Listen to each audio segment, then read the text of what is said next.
মৃত্যু এমন এক বাস্তবতা যার থেকে কেউ পলায়ন করতে পারবে না। প্রত্যেকটি প্রাণীকেই মৃত্যুর স্বাদ আস্বাদন করতে হবে।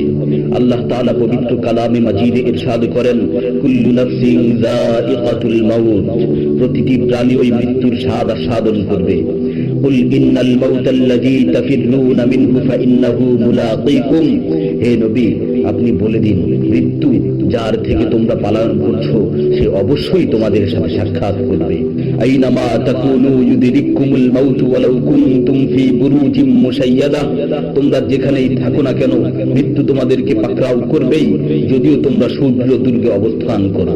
লিকুল্লি উম্মাতিন আজাল, ইযা জাআ আজালুহুম ফালা ইস্তাখিরুনা সাআতান ওয়ালা ইস্তাকদিমুন, প্রত্যেকটি জাতিরই মৃত্যুর জন্য একটি নির্ধারিত সময় রয়েছে। যখন সেই নির্ধারিত সময় চলে আসে তখন তার থেকে এক মুহূর্ত আগ পিছ করা হয় না। এই ক্ষণস্থায়ী পৃথিবী যাকে নিয়ে তোমরা স্বপ্ন দেখছো, এই স্বপ্নের পৃথিবীও একদিন ধ্বংস হয়ে যাবে। কিয়ামতের সময় যখন নিকটবর্তী হবে তখন আল্লাহ সুবহানাহু ওয়া তাআলা নিজের দায়িত্বপ্রাপ্ত ফেরেশতাকে সিংহায় ফুৎকার দেওয়ার আদেশ দিবেন। অতঃপর ফেরেশতা সিংহায় ফুৎ দিবেন, ফলে পৃথিবী ও পাহাড় সমূহ উত্তোলিত হবে, চূর্ণ বিচূর্ণ হয়ে যাবে, আকাশ ফেটে টুকরো টুকরো হয়ে যাবে এবং নক্ষত্র সমূহ ঝরে পড়বে, সূর্য তার কিরণ হারিয়ে ফেলবে, সমুদ্রকে উত্তাল করে তোলা হবে।